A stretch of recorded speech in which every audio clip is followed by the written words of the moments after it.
Hello friends, welcome to my channel sharpen maths. आज हम लोग देखेंगे 26 अक्टूबर यानी कल जो एग्ज़ाम हुआ है बिहार पॉलिटेक्निक लेक्चरर का, बीपीएससी कंडक्ट करती है। इसके पहले 23 अक्टूबर को बिहार इंजीनियरिंग कॉलेज लेक्चरर का भी एग्ज़ाम हुआ था, कह सकते हो आप असिस्टेंट प्रोफेसर का रिटर्न एग्ज़ाम। इसके बाद इंटरव्यू होने वाला है, तो उसके भी क्वेश्चन अवेलेबल हो चुके हैं, तो उसका भी सोल्यूशन मैं अपलोड करने की कोशिश करूँगा। तो बहुत सारे लोग ऐसे थे जिनको ये पता भी नहीं चला, मेरे को जहाँ तक इन्फॉर्मेशन मिली कि एग्ज़ाम हो चुका, जो अदर स्टेट वाले थे जो कि रेगुलर वेबसाइट विजिट नहीं कर रहे थे, तो उन्हें पता भी नहीं चला था कि इसका एग्ज़ाम हो गया।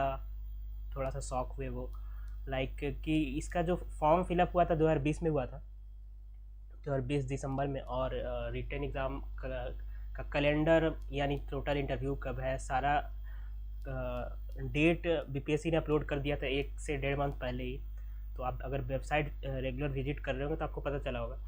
तो ये जो एग्ज़ाम हुआ है इसका क्वेश्चन का जो लेवल है, मुझे जहाँ तक लगा थोड़ा सा, आप कह सकते हो कि प्रीवियस जो एग्ज़ाम हुआ है यानी बिहार इंजीनियरिंग कॉलेज प्रोफेसर का असिस्टेंट प्रोफेसर, उससे थोड़ा सा लेवल ज़्यादा लगा।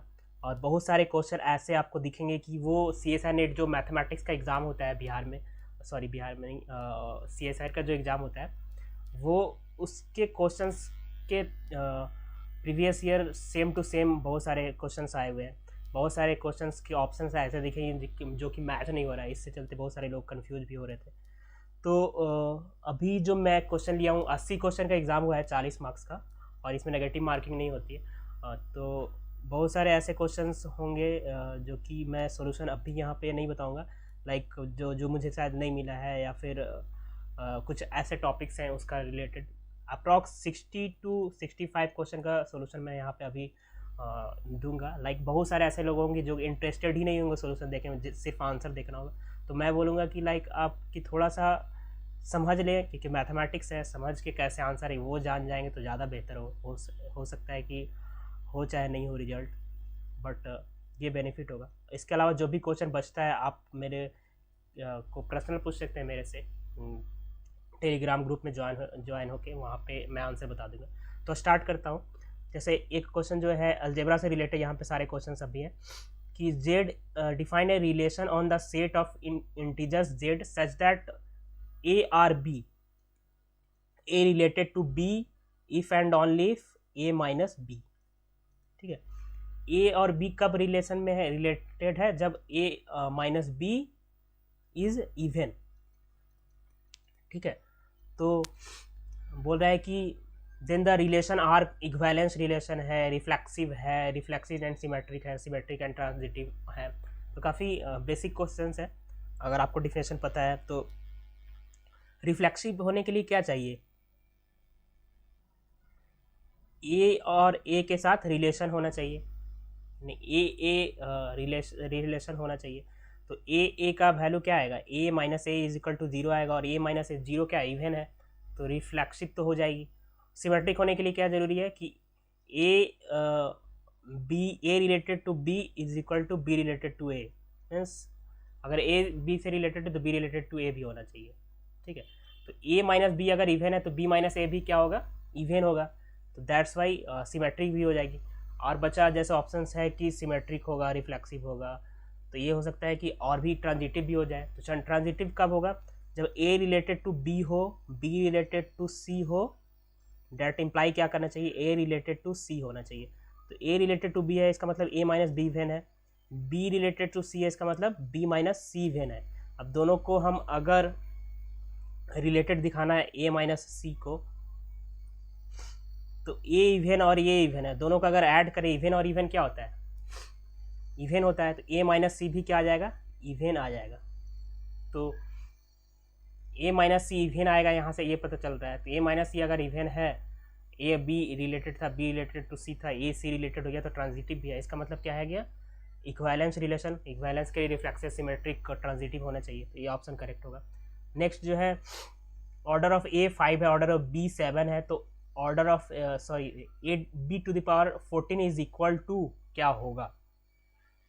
सबसे पहले तो ध्यान देना होगा कि ये अबेलियन ग्रुप है ना, तो ऑर्डर ऑफ ए क्या है, 5 है, ऑर्डर ऑफ बी क्या है, 7 है, A B to the power 14, यही है अबेलियन ग्रुप है। तो क्या होगा, अब देखो अगर जस्ट आप ए बी स्क्वायर करते हो तो क्या होगा, ए बी। अब सिमेट्रिक है तो हम किसी भी ऑर्डर में एलिमेंट को अरेंज कर सकते हैं, यानी ए स्क्वायर बी स्क्वायर हो जाएगा। सिमिलरली अगर A B to the power 14 का वैल्यू लिखे तो ए टू द पावर 14 लिख सकते हैं ऐसे, क्यों, क्योंकि अबेलियन है, कम्यूटेटिव प्रॉपर्टी सेटिस्फाई करेगा। तो यहाँ से b टू द पावर 7 का स्क्वायर लिख दो, इसको लिख दो आप a to the power into a to the power 4, ठीक है। तो यहाँ से क्या होगा, आइडेंटिटी हो जाएगा a टू द पावर 4, इसकी वैल्यू क्या आई, आइडेंटिटी, इसकी value a to the power 4 आई। तो a का अगर ऑर्डर 5 है तो a to the power 5 identity होगा, a इन्वर्स अगर दोनों तरफ मल्टीप्लाई करें तो a to the power 4 A inverse आएगा, यानी a टू द पावर 4 क्या आएगा, ए इन्वर्स। तो ए इन्वर्स जो ऑप्शंस है, थोड़ा सा आवाज़ में प्रॉब्लम हो सकता है, मेरी तबीयत थोड़ा ठीक नहीं है। तो यहाँ पे ए इन्वर्स क्या है, करेक्ट होगी यहाँ पे। नाउ नेक्स्ट की G be group of finite order, A be element of G such that A to the power N is equal to E, यानी कि फाइनाइट ऑर्डर का ग्रुप है जिसमें कि ग्रुप का ऑर्डर फाइनाइट है, ठीक है। A to the power N identity है, ये नहीं बोल रहा है कि मिनिमम एलिमेंट जो कि इसको सेटिस्फाई कर रहा है A to the power N identity आ रहा है, ऑर्डर नहीं बोला है। तो क्या पॉसिबिलिटी, एन की पॉसिबिलिटी, ऑर्डर ऑफ ए की पॉसिबिलिटी क्या है, कोई जैसे यहाँ पे जो मैं क्वेश्चन सॉल्व किया, ये बहुत सारे ऐसे क्वेश्चन दिखेगा ना इसमें कि ये कॉन्सेप्ट नेक्स्ट में यूज़ हो रहा है, नेक्स्ट वाले क्वेश्चन में बहुत सारे ऐसे, जैसे ये जब मैं जो यूज किया, जैसे b to the power 14 identity लिख रहा हूँ, तो क्या ऑर्डर ऑफ b यहाँ पे 14 था और लेस इक्वल 14 था, 7 है ना, तो 7 लेस इक्वल 14 था ना। उसी तरह अगर a है तो मिनिमम तो लेस इक्वल n होगा, तो ये करेक्ट होगा, ठीक है। तो मैं ज़्यादा डिस्कस करूँगा नहीं अभी, बहुत सारे ऐसे क्वेश्चन होंगे जिसका सोल्यूशन CSR नेट में अगर आया हुआ है क्वेश्चन तो उसका सोल्यूशन मेरे चैनल पे मिल जाएगा, तो वहाँ से आप विजिट करके देख सकते हैं। रियल एनालिसिस हो गया, कॉम्प्लेक्स एनालिसिस, बहुत सारे ऐसे क्वेश्चन मुझे दिखा जिसका मैं सोल्यूशन फुल्ली अपलोड कर चुका हूँ, कम्प्लीटली अपलोड कर चुका हूँ, वो क्वेश्चन सेम टू सेम आया है। मैं आऊँगा तो वहाँ पे बताऊँगा, तो वो आप चैनल पे फुल डिटेल सोल्यूशन विजिट करने के बाद देख सकते हो। The centre ZG of A group G is, क्या होता है, नॉर्मल सब ग्रुप होता है सेंटर ना।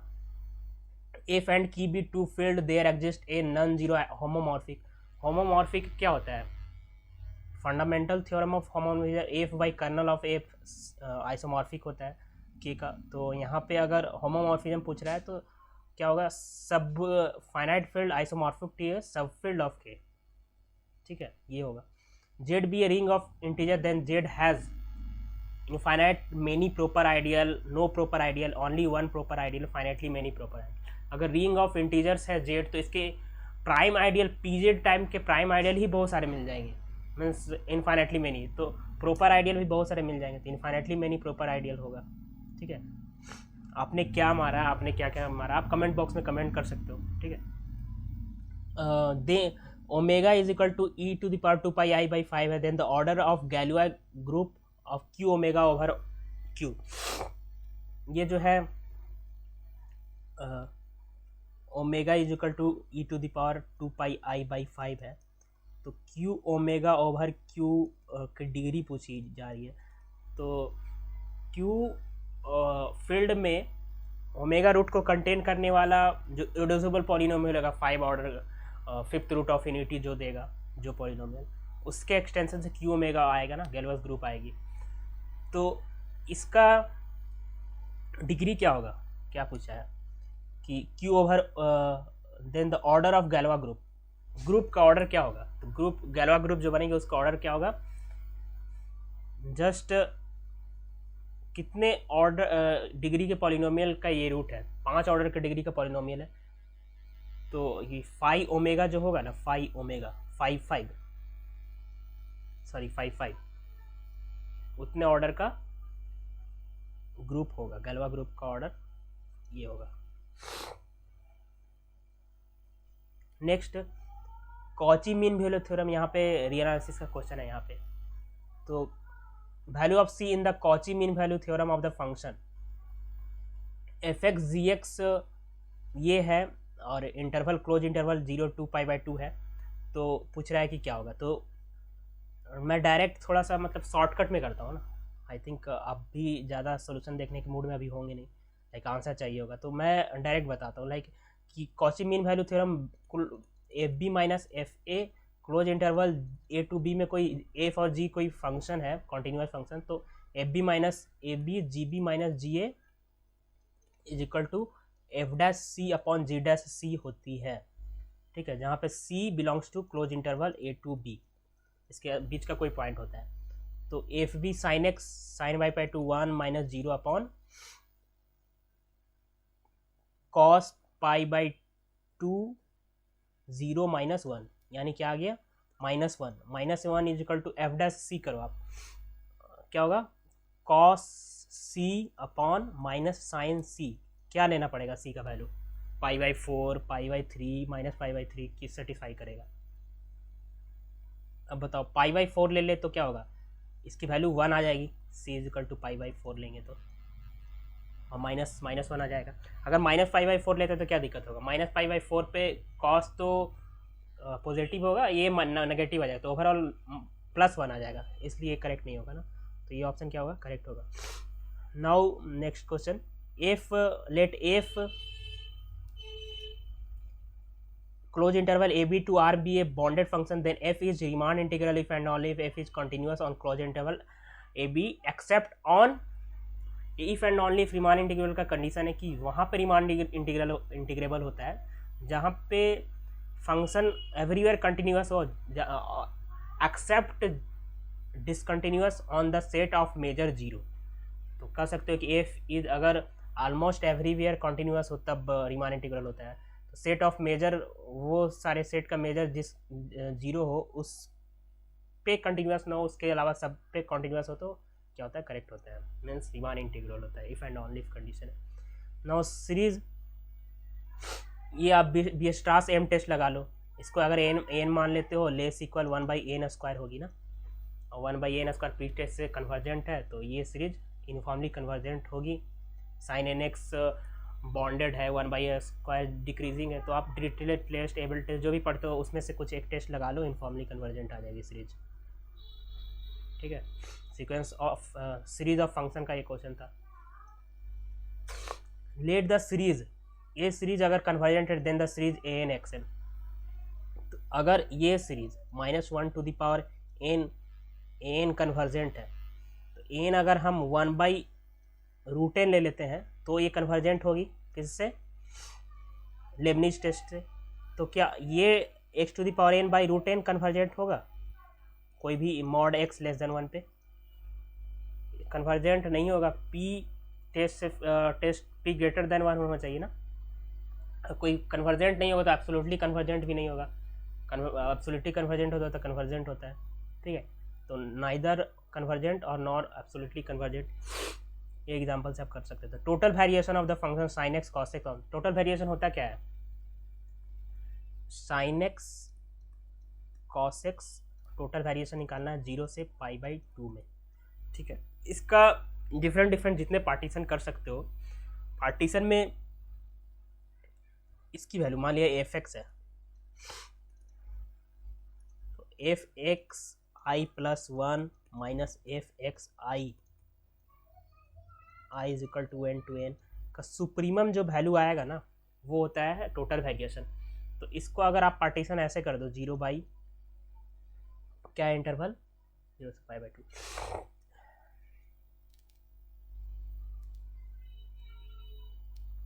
जीरो से π/4 ले लो,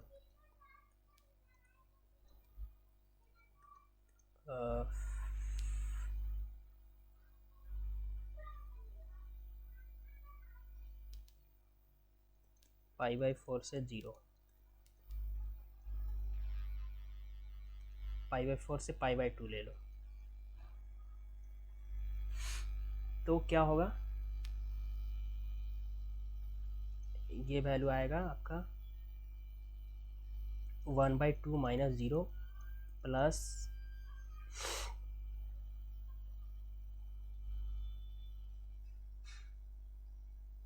π/2 पे 0 हो जाएगा, फिर 1/2 यानी 1 आ रहा है ना इसकी वैल्यू। क्या है, टोटल वेरिएशन पूछा है 0 से π/2। तो इस तरह से देख लेना आप, 0 से π/4 1 होना चाहिए इसका आंसर फिर। ठीक है, एक्स मॉड एक्स के बारे में पूछा है कि एक्स मॉड एक्स क्या होगा। X mod X odd function है, not continuous differential. X mod X, X negative पे क्या होगा -x², एक्स पॉजिटिव पे क्या होगा x²। तो यहाँ से इसकी जो ग्राफ बनेगी ऐसे बनेगी, कोई भी कॉर्नर पॉइंट नहीं है तो एवरीवेयर क्या होगा, डिफरेंशिएबल होगा। अदरवाइज इसको डिफरेंशिएट करो -2x, x इक्वल टू 0 पे क्या आएगा, 0 आ रहा है दोनों पे, तो डिफरेंशिएबल क्या होगा, एवरीवेयर डिफरेंशिएबल होगा। ओके,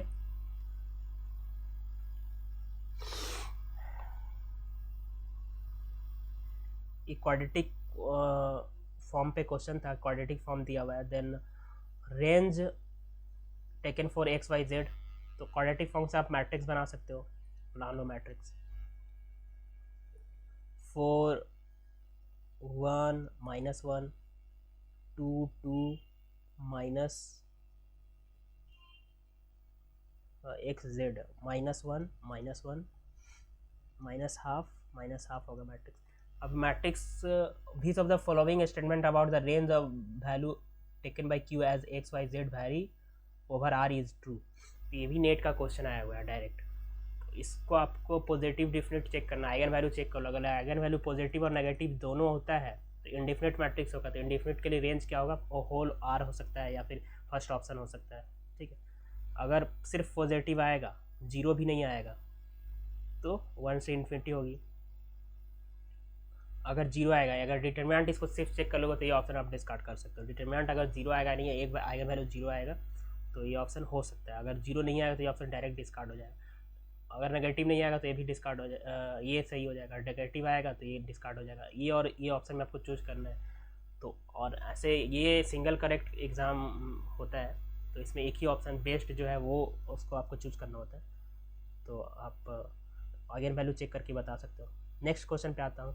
ये जो क्वेश्चन है, जैसे मैं बोल रहा था, सेम टू सेम मैं ऑलरेडी अपलोड कर चुका हूँ। CSIR-NET में सेम क्वेश्चन आया हुआ है कि x² plus y² is equal to 1/n², जहाँ पे x y जो है दोनों में से एक कोई रेशनल है। q is rational, n is the natural number, which of the following is true. तो क्या होगा, काउंटेबल होगा। एस सेट जो है finitely many finite non empty set होगा, काउंटेबल होगा, अनकाउंटेबल होगा। इस वो सारे पॉइंट का कलेक्शन है जो इसको सेटिस्फाई कर रहा है। ठीक है, तो मैं करता हूँ। मान लिया x बिलोंग्स टू q है, तो y इज इक्वल टू क्या आएगा, 1/n² माइनस x² रूट। क्या पॉसिबिलिटी, ये रेशनल लेंगे तो रेशनल, तो इसकी वैल्यू क्या आएगी, रेशनल आएगी। अगर ये रेशनल है, दोनों रेशनल है, तो रूट रेशनल आ सकता है या इरेशनल आ सकता है, क्योंकि मान लिया 2 आया तो रूट 2 इरेशनल है। बट q अगर काउंटेबल है, यानी x रेशनल है, उसके करस्पॉन्डिंग ही y की वैल्यू आएगी। प्लस माइनस दो टाइप का वैल्यू आ सकता है। लाइक अगर 4 आ गया मान लिया वैल्यू, तो बोलेंगे कि +-2। तो इसकी कार्डिनलिटी q क्या होता है, काउंटेबल होता है। x काउंटेबल है तो y की पॉसिबिलिटी क्या है, x के करस्पॉन्डिंग ही y की वैल्यू आएगी।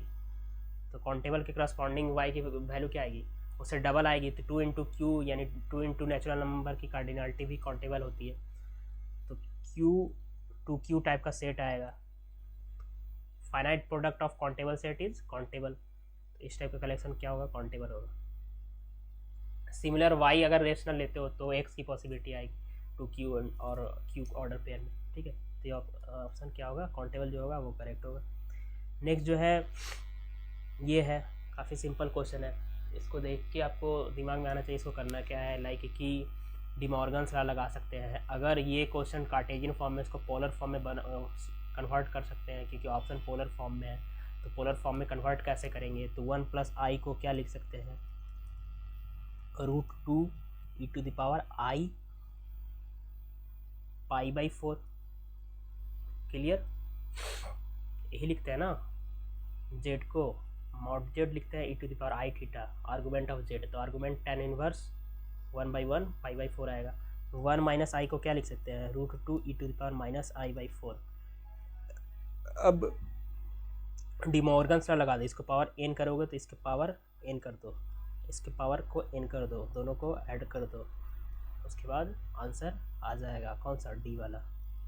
ठीक है, नेक्स्ट 34 ऐसे क्वेश्चन भी नेट में आए हुए हैं, तो इसको आपको क्या करना है, अस्टॉल्ज थ्योरम का आपने नाम सुना है कि नहीं, अस्टॉल्ज थ्योरम जो भी है, xn yn टाइप का कोई सीक्वेंस है, इसकी लिमिटिंग वैल्यू अगर पूछती है तो xn + 1 - xn yn + 1 - yn limit n tends to infinity, इसकी जो वैल्यू आएगी वही इसकी वैल्यू है। तो इसको निकालना ऐसे डिफिकल्ट होता है, तो हम इसको इसमें कन्वर्ट करके फाइंड आउट कर सकते हैं। तो आप अगर फाइंड आउट करोगे तो क्या आएगा, 1 + n + 1 √n + 1 - √n/1 = 1/√n + 1 × 1/√n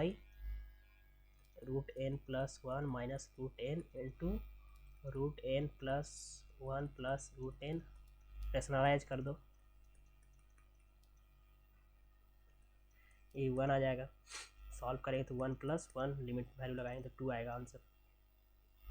ठीक है, Cauchy sequence every all Cauchy sequence convergent in E, Cauchy sequence in R, Cauchy sequence R में है तो कन्वर्जेंट भी होगा ना, then A is, so complete होगा। कंप्लीट सबसेट ऑफ आर क्या क्लोज होता है, ये आप देख लेना रिजल्ट। अगर complete subset of real number close होगा तो कंप्लीट तो होगा ना, कंप्लीट का ये डिफिनेशन होता है, एवरी कोई भी कॉची सीक्वेंस उसमें ले उसी सेट में कन्वर्ज कर जाए तो कंप्लीट होता है।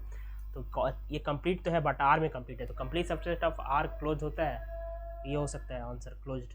कॉम्पैक्टनेस के लिए सीक्वेंशियल डिफिनेशन जो होता है क्या होता है, every sequence has a convergent सब सीक्वेंस, तो ऐसा कॉची सीक्वेंस के लिए सब सीक्वेंस मिलता है, तो एक पॉसिबिलिटी हो सकती है, और सिंगल करेक्ट है तो क्लोज आंसर होना चाहिए। ये क्वेश्चन एफ इज कंटिन्यूअस, काफ़ी सिंपल है। आपको ऐसा देखने से लग रहा होगा कि ऐसे स्विचिंग फंक्शन है तो इसमें कौन से वैल्यू पे दोनों वैल्यू 0 होगा, तो कहीं पे भी नहीं होगा। बट ये जो कंटिन्यूटी सिक्वेंशियल क्राइटेरिया होता है उसको उसके हेल्प से अगर हम सॉल्व करते तो हो जाएगा। मान लिया कोई बी नॉन पॉजिटिव इंटीजर लेते हैं तो एक ऐसा सीक्वेंस मिलेगा नेचुरल नंबर में जो कि बी पे कन्वर्ज करे, तो fxn किस में कन्वर्ज करना चाहिए, fb में, क्योंकि कंटिन्यूअस तभी होगा। तो n में बिलोंग कर रहा है, पॉजिटिव इंटीजर है, तो ये 0 होगा। fb क्या होगा, fb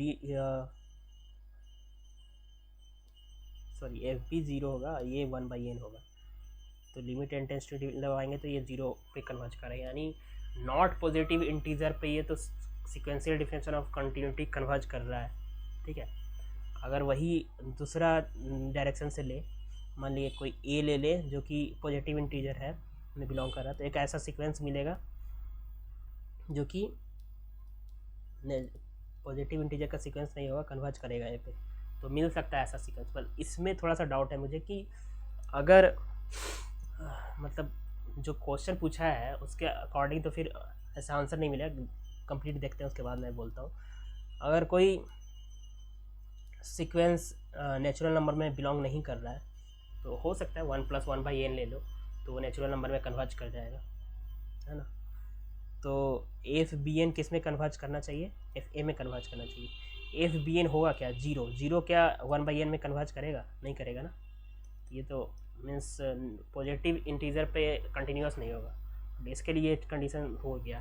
बट क्या नेचुरल नंबर में बिलोंग करने वाला सीक्वेंस नॉन नेचुरल नंबर यानी नॉन पॉजिटिव इंटीजर में कन्वर्ज करेगा? ऐसा सीक्वेंस मिलेगा? नहीं मिलेगा ना, तो फिर ये डिफिनेशन अप्लाई नहीं हो रहा है।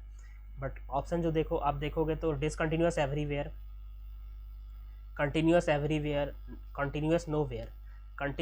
डिसकंटिन्यूअस नोवेयर का मतलब कहीं भी कंटिन्यूअस नहीं है, डिसकंटिन्यूअस एवरीवेयर का मतलब भी वही हुआ। तो ये दोनों तो का मीनिंग ही नहीं है ना, ये दोनों फिर सही होगा अगर एक सही होगा तो, ये गलत होगा तो दोनों गलत होगा, सेम ही है मीनिंग। कंटिन्यूअस एवरीवेयर ये तो होगा नहीं, है ना, हम लोग को मिला ऐसा पॉजिटिव नंबर पे कंटिन्यूअस नहीं होना।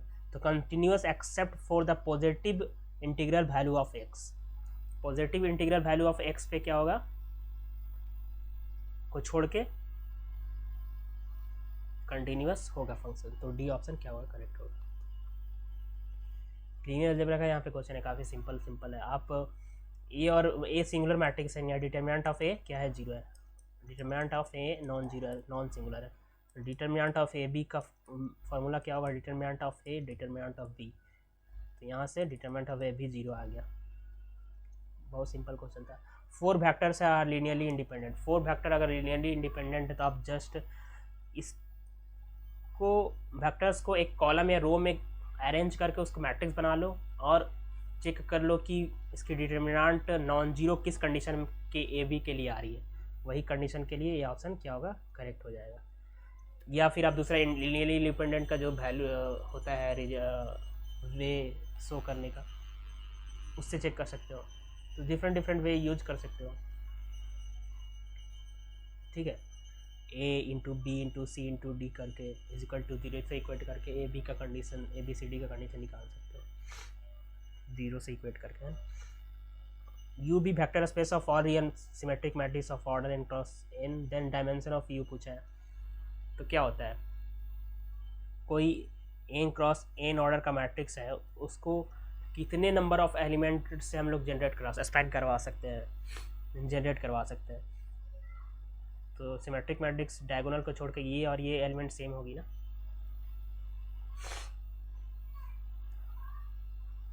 तो एन स्क्वायर टोटल एलिमेंट होगा, एन स्क्वायर माइनस एन कर दो अपॉन 2 कर दो प्लस एन कर दो, ये क्या होगा, सिमेट्रिक मैट्रिक्स की डायमेंशन होगी। टी यू से ये ऑप्शन होगी करेक्ट। यू भी 2 vector space of dimension M and N है। टी यू से बी में एक linear transformation, rank R then nullity of T, rank R है। तो डायमेंशन ऑफ डोमेन यानी डोमेन स्पेस बोल सकते हो, डायमेंशन ऑफ यू क्या होगा, रैंक प्लस नलिटी होगी। तो डायमेंशन ऑफ यू क्या है, एम है, M is equal to R plus N, N is equal to nullity is equal to M minus R हो जाएगा ना। क्या हो जाएगा, nullity is equal to M minus are.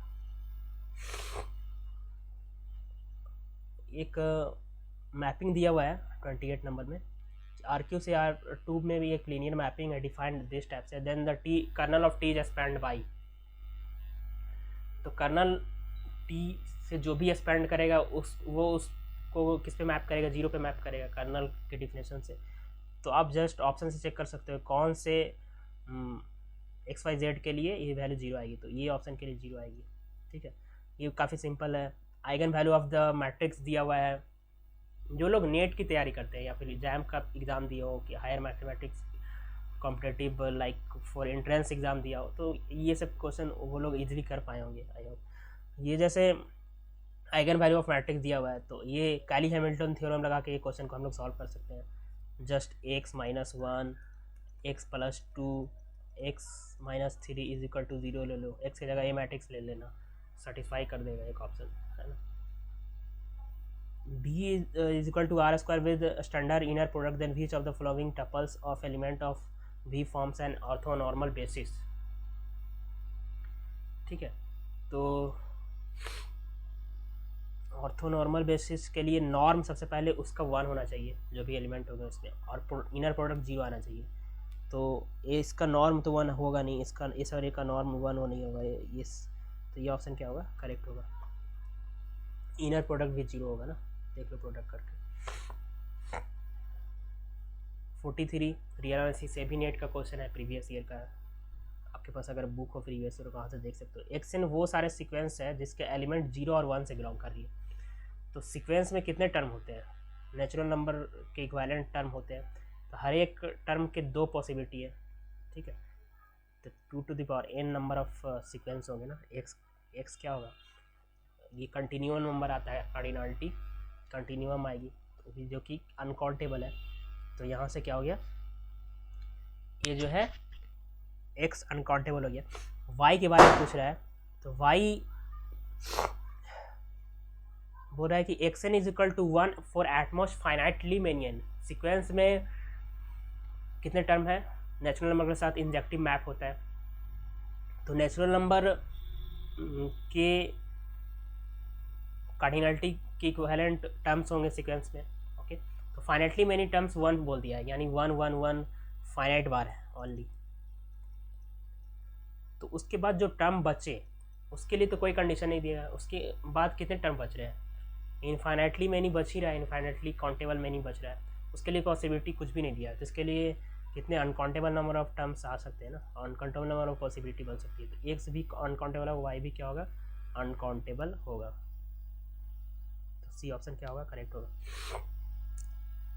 44 में जो है एक कलेक्शन ऑफ इंटरवल्स दिया हुआ है, एन नेचुरल नंबर से बिलोंग कर रहा है, -1/n। देखो आप, इसका आर्बिट्री इंटरसेक्शन पूछा है। तो ऐसे आपको ये बेस्ट एग्जांपल है जो आप लोग हम लोग जो पढ़ते हैं कि arbitrary intersection of open set, open not necessary, open हो भी सकता है नहीं भी हो सकता है ना। आर्बिट्री इंटर यूनियन ओपन होता है ओपन सेट का।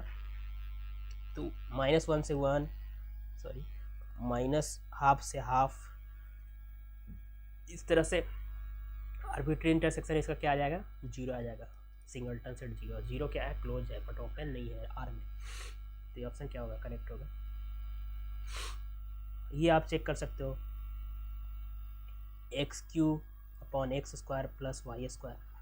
तो आप पार्शियल डेरिवेटिव चेक करना है, डिफरेंशिएबिलिटी चेक करना है। तो डिफरेंशिएबिलिटी के लिए क्या करेंगे, 0 + h 0 + k करेंगे। तो ये आएगा, क्या आएगा, h³ + k² आएगा। तो यहाँ पे जो टर्म आता है इसका जो वैल्यू आता है AH + BK √h² + k² लेना होता है, इंटू 5h के लेना होता है। और 5h के h के टेंस टू 0 पे 0 होना चाहिए ना, मैं शॉर्टकट में बता रहा हूँ। तो इसकी जो वैल्यू आएगी 5h के पे, यहाँ पे क्या आएगा, h³ h² + k² 3/2 आएगा, जो कि क्या है, आप hk के लिए वैल्यू देखिए तो किसी टर्म पर डिपेंड कर जाएगा, तो ये डिफरेंशिएबल नहीं है ना। पार्शियल डेरिवेटिव चेक करने के लिए आप क्या करोगे, fx निकालना है, तो f0 + h f0 - f0 0/h कर देना, fh0 निकालोगे तो ये क्या आएगा, 0 और कोई फाइनाइट वैल्यू आएगा। तो सेकंड ऑप्शन बोल रहा है डू नॉट एग्जिस्ट बोल रहा है, fx y ये एग्जिस्ट एंड इक्वल, तो दोनों का 0 एक का वैल्यू आएगा, एक 1 आएगा, तो नॉट इक्वल हो रहा है। तो ये फर्स्ट थर्ड ऑप्शन गलत हो गया। अब directional derivative along any straight line बोल रहा है, तो डायरेक्शनल डेरिवेटिव निकाल लो, c + h कर लो, जहाँ पे ऑर्डर पे हमें ले लेना, c का वैल्यू c1 c2 ले लो, u का u1 u2। तो h टेंस टू 0 पे क्या आएगा, ये लिमिट h टेंस टू 0 पे एडजस्ट कर जाएगी। तो यहाँ से ये क्या हो जाएगा, directional derivative fourth option correct हो जाएगा। ठीक है, नेक्स्ट सिंपल सा क्वेश्चन है इंटीग्रेशन का। z = 2 डोमेन जो होगा क्लोज डिस्क होगा, उसके अंदर इसका क्या करना है आपको, इंटीग्रेशन का वैल्यू निकालना है। तो z = 2 डोमेन क्या होता है, ये होता है ना। तो सबसे पहले हमें चेक क्या करना होता है कि रेसिड्यू थ्योरम लगाना होता है इसमें, ऐसे क्वेश्चन में रेसिड्यू थ्योरम के लिए जो भी पोल्स हैं वो पहले चेक करना है कि उससे बाहर है, रीजन के बाहर है कि अंदर है। तो पोल जो है 0 पे मिलेगा, 3 पे मिलेगा, 0 इसके अंदर है और 3 बाहर है, तो 0 पे ओनली हमें रेसिड्यू निकालना पड़ेगा। 0 पे 2 ऑर्डर का पोल है, तो 2 ऑर्डर के लिए रेसिड्यू का फॉर्मूला लगाना पड़ेगा, और आपको 2π × सम ऑफ रेसिड्यू करना होगा। तो 0 पे आप रेसिड्यू निकाल लोगे, क्या करेंगे, limit z tends to 0 d by d z z square upon z square into z minus 3। तो ये निकालोगे तो 1/9 समथिंग आएगा, -1/9, तो -2π/i इंटू रेसिड्यू करेंगे तो -2π/i आंसर हो जाएगा। रेडियस ऑफ कन्वर्जेंस ये क्या है, A N Z N type का टर्म है, तो रेशियो ऑफ कन्वर्जेंस का फॉर्मूला क्या होता है, एन क्या है 1/n। रेडियस ऑफ कन्वर्जेंस क्या होता है, limit n tends to infinity. ऐसे भी सोच सकते हो, किसी ने नहीं सोचा होगा, आई होप। ये जो है ना सीरीज e⁻z का एक्सपेंशन है, e⁻ इंटायर फंक्शन होता है, इंटायर फंक्शन एवरीवेयर एनालिटिक होता है, एवरीवेयर एनालिटिक है, तो इसका रेडियस ऑफ कन्वर्जेंस क्या होगा, इन्फिनिटी होगा ना। अब फॉर्मूला से मान लिया हम निकालते हैं तो क्या होगा 1/n इंटू n + 1 क्या आएगा, इन्फिनिटी आएगा, तो रेडियस इन्फिनिटी। ठीक है, क्लियर। अब ये z = 4 रीजन क्या आएगा 4 -4, इसका दो पोल्स आएंगे -1 और 1, -1 और 1 दोनों इसी के अंदर है, तो -1 पे रेसिड्यू निकालो, 1 पे रेसिड्यू निकाल लो, दोनों को ऐड कर दो, 2π इंटू कर दो तो 0 आएगा, 2π इंटू सम ऑफ रेसिड्यू करना होगा। ठीक है, ये क्वेश्चन और ये क्वेश्चन, ये दो क्वेश्चन इस टाइप से आए थे कि आपका Mobius transformation which map z1 -1 z2 0 z3 1 on to the points, यानी z1 -1 को -i पे मैप कर रहा है, 0 को 1 पे मैप कर रहा है, 1 को i पे मैप कर रहा है, तो आपको चेक करना होगा ऑप्शन से ही कि -1 को 0 पे कौन, -1 को -i पे मैप करेगा, ये नहीं करेगा ना, 0 को 1 पे मैप करेगा, नहीं करेगा, कोई भी नहीं करेगा, तो ये ऑप्शन चेक कर लेना आप। हो सकता है कुछ एरर भी हो सकता है, ऐसा ही क्वेश्चन सेम आया था, उस पर भी आएंगे, तो उसको भी आप क्रॉस रेशियो तो लगा ही सकते हो, बट क्रॉस रेशियो में क्या होगा, टाइम लगेगा ना, बट ऐसे डायरेक्ट चेक करना है ऑप्शन से, काफ़ी सिंपल हो जाएगा ऑप्शन से, इसलिए मैं ये बता रहा हूँ। इसमें कुछ ये क्वेश्चन था कि eigen value Galois group field with 9 elements, Galois group बनेगा, 3 ऑर्डर का ग्रुप फील्ड होगा और 3 डिग्री का पॉलिनोमियल रिड्यूसिबल होगा, जिसका स्प्लिट करने के बाद एक गैलोवा 9 ऑर्डर का ग्रुप बनेगा 3 स्क्वायर। तो ऑर्बिट पूछा है, तो ऑर्बिट क्या पूछा है, then the number of orbit for the action of G on the field, तो आपका 6 आंसर होगा, 59 करना होगा, नॉट ए फार्मूला बट इस आंसर विल बी 6। ओके, तो इससे रिलेटेड चीज़ें आपको देखनी पड़ेगी, Galois group action Galois group में कैसे लगाते हैं। ठीक है, तो स्टैंडर्ड क्वेश्चन है, A = एक मैट्रिक्स दिया हुआ, then the eigenvalue of AR। ऐसे क्वेश्चन को अगर जल्दी बनाना तो क्या करते हैं हम लोग, सबसे पहले तो डिस्कार्ड करते हैं। कैसे करते हैं, ट्रेस इसका जो होगा वो होता क्या है, सम ऑफ आइगन वैल्यू होता है, तो ट्रेस दिखने से सम ऑफ डायगोनल एलिमेंट 0 आ रहा है, तो कौन से तीनों आइगन वैल्यू का सम 0 आ रहा है या नहीं आ रहा है, इसका 0 आ रहा है, इसका भी आ रहा है, ये दोनों का नहीं आ रहा है, तो ये दोनों डिस्कार्ड हो गया, ये सेटिस्फाई नहीं करेगा। दूसरा, अभी 2 को डिस्कार्ड करने के लिए इसका डिटर्मिनेंट निकाल लो। डिटर्मिनेंट क्या होता है, प्रोडक्ट ऑफ आइगन वैल्यू होता है, तो इसका जो डिटर्मिनेंट होगा वही कौन सा आइगन वैल्यू प्रोडक्ट दे रही है, तो डिटर्मिनेंट निकालोगे तो आपका -1 -1 + 1 1 क्या आ रहा है, 2 आ रहा है, 2 आइगन वैल्यू 2 प्रोडक्ट किसका आएगा, इसका आएगा, इसलिए करेक्ट। ठीक है, कुछ ट्रांसपोर्टेबल प्रॉब्लम का क्वेश्चन है, असाइनमेंट प्रॉब्लम का क्वेश्चन है यहाँ पे। ठीक है, नेक्स्ट जो क्वेश्चन है, integral curve of the Euler equation for the extremum of the functional. ठीक है, तो ये एक्सट्रीमल का कंडीशन होता है।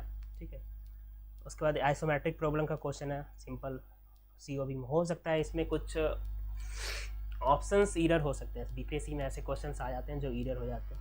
तो शॉर्टेस्ट कर्व नेक्स्ट क्वेश्चन है, शॉर्टेस्ट कर्व मैकेनिक्स का question, shortest curve joining 2 fix point on A given surface and lying entirely on that set surface is called geodesic, है ना। कोई भी सरफेस के 2 पॉइंट के बीच शॉर्टेस्ट कर्व लेने के बाद जो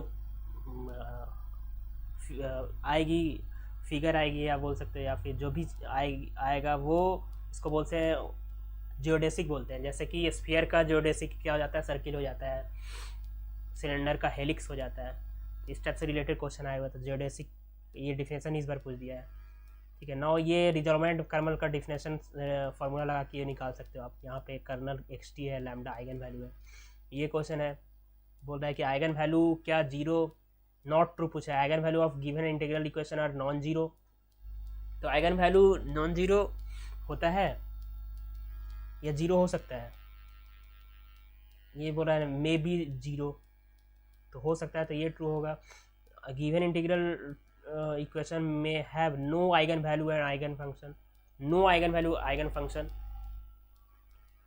करेक्ट हो सकता है ऐसा। तो ट्रू नॉट ट्रू पूछा है, तो ये ऑप्शन ट्रू होना, नॉट ट्रू होना चाहिए, यानी ट्रू होना चाहिए। और भी क्वेश्चंस आए हुए हैं, जैसे मैं बहुत सा हो सकता है नहीं ले पाया होगा, तो आप कमेंट बॉक्स में क्वेश्चन बता सकते हैं, उसका मैं सोल्यूशन देने की कोशिश करूँगा। लाइक काफ़ी सिंपल क्वेश्चन है ये, लीनियर प्रोग्रामिंग का क्वेश्चन है, मैक्सिमाइज ऑफ दिस पूछा है। तो ये रीजन आप बना लो, 2x + 3y क्या आएगा, = 16, ये आएगा ना। यहाँ पे y = 0 ले लो तो 0 और 8 होगा, 8 0 होगा। यहाँ पे x = 0 ले लेंगे तो y = 5 पॉइंट समथिंग आएगा। x + 4y = 18 का आप बना लो ग्राफ, y = 0 पे 18 आएगा और x = 0 पे 4 पॉइंट समथिंग आएगा, तो ऐसे आएगा ना ग्राफ। तो ये फिजिबल रीजन आएगा। फिजिबल रीजन का एरिया क्या आएगा, पूछ रहा है as denote the set of all solution of the problem, all solution इस रीजन में लाइक करेगा, फिजिबल रीजन ये। तो इम्पटी होगा, सिंगलेटन होगा, लाइन सेगमेंट होगा, पॉजिटिव एरिया होगा। Degree of precision of trapezoidal rule of numerical integration 1 होगा, ठीक है।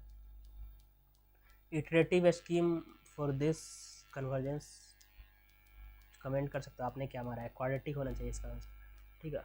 और कुछ क्वेश्चंस हैं, जैसे when Gauss elimination method is used ax = b, Gauss system of linear equation दिया हुआ है, गॉस इलिमिनेशन मेथड से अगर हम इसको सॉल्व करते हैं वेरिएबल का वैल्यू निकालने के लिए, then a is transform to a, किस में कन्वर्ट करना पड़ता है, जस्ट अपर ट्रायंगुलर मैट्रिक्स में कन्वर्ट करना पड़ता है। इधर 0 कर देते हैं, इससे इसका वैल्यू निकल जाता है, इसका वैल्यू निकल जाता है, वेरिएबल का वैल्यू निकल जाता है, तो अपर ट्रायंगुलर मैट्रिक्स में कन्वर्ट करना होता है,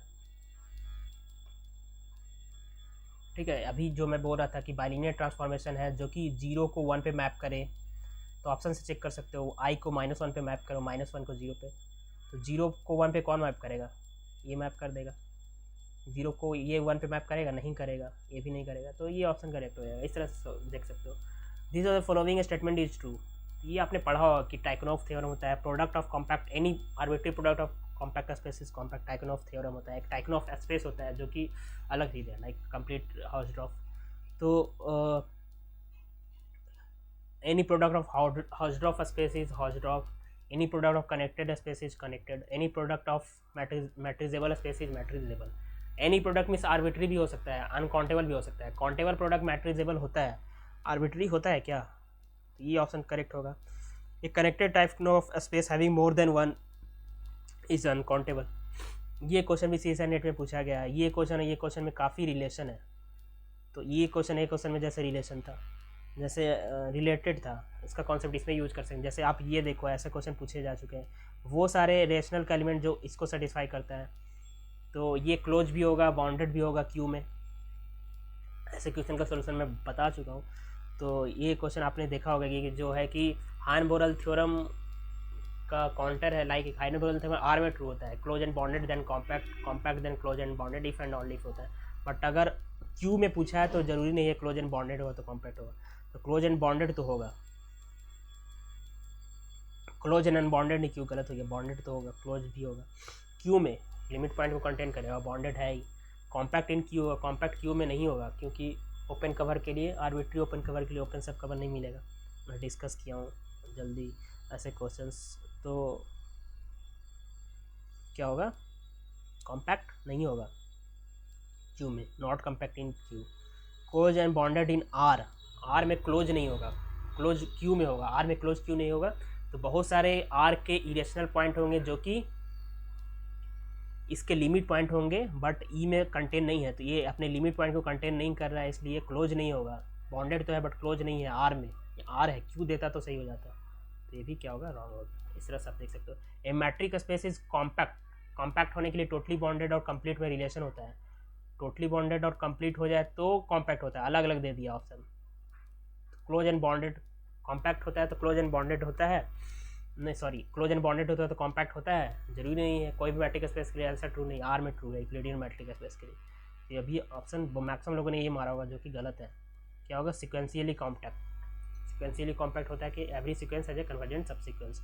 नेक्स्ट फंक्शन से छोटा सा क्वेश्चन दिया होता है कि X and Y be a norm linear space then every linear map X to Y is continuous if a finite dimensional norm space होना चाहिए, वाई कोई भी नॉर्म स्पेस हो सकता है, तो dimension of X less than infinity correct answer होगा।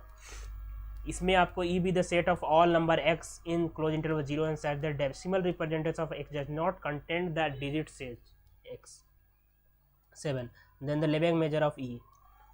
फिर ये आया है स्टर्म लवली का क्वेश्चन, तो इसको देखते हैं पहले। ई be the set of all number X in close interval 0 and such that decimal representation of X does not contain the digit 7।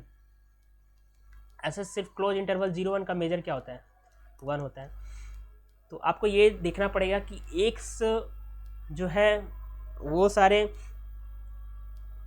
इस क्लोज इंटरवल 0 1 के पॉइंट को छोड़ रहा है कि जो कि जिसका डेसिमल रिप्रेजेंटेशन में 7 आता है।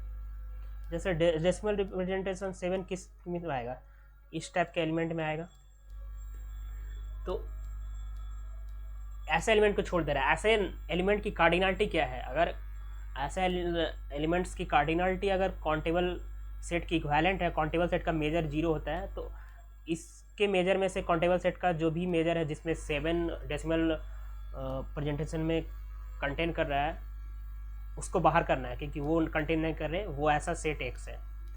तो अगर काउंटेबल होगा तो 1 - 0 मेजर क्या आएगा, 1 आएगा। अगर ये अनकाउंटेबल होगा तो इसका मेजर 1 - 1 0 आएगा। तो 0 और 1 में आपको देखना है कि डेसिमल रिप्रेजेंटेशन ऑफ 7 जो आएगा उसकी कार्डिनलिटी पर डिपेंड करेगा इसका आंसर। तो मैं कॉन्सेप्ट डिस्कस कर दिया हूँ, ठीक है। Eigenvalue of the Sturm Liouville problem, eigenvalue of Sturm Liouville problem के लिए आपको lambda is equal to less than 0 के लिए आपको सॉल्व करना पड़ेगा, है ना। अब तो सॉल्यूशन जो आएगा एक्सिलरी इक्वेशन को सॉल्व करेंगे तो आप y is equal to a cos x plus b sin x आएगा, sin x नहीं, रूट लैम्डा एक्स। अब बाउंड्री कंडीशन लगा दो आप, y 0 इक्वल टू 0 करेंगे तो a इज इक्वल टू 0 आ जाएगा। तो यहाँ से y इज इक्वल टू क्या आ गया, b sin root lambda x, ठीक है। अब b तो 0 हो नहीं सकता, y dash pi b root lambda cos root lambda pi is equal to 0, तो b लैम्डा 0 नहीं होगा ना, फिर आइगन फंक्शन ही नहीं एग्जिस्ट करेगा ना, इसके लिए तो कुछ ना कुछ आना चाहिए। तो ये नॉन जीरो होगा, तो ये 0 कब होगा उसी पे आंसर डिपेंड करेगा। तो रूट लैम्डा पाई की पॉसिबिलिटी क्या है, 2n - 1 पाई/2 पे 0 हो जाएगा, पाई से पाई कट गया, 2n - 1/2 का होल स्क्वायर कर दो, रूट लैम्डा का वैल्यू स्क्वायर करने पे ये आंसर क्या होगा, करेक्ट होगा, ठीक है। तो ये सारे क्वेश्चन थे। अभी भी कोई क्वेश्चन अगर बचा हुआ है लाइक कुछ सिंपल न्यूमेरिकल का क्वेश्चन है या जियोडेसिक मैकेनिक्स से रिलेटेड है, कोई प्रोबेबिलिटी स्टैटिक्स से क्वेश्चन से रिलेटेड है, तो आप कमेंट कर सकते हैं, वैसे क्वेश्चन का मैं आंसर अपने ग्रुप में दे दूँगा। Okay, thank you friends.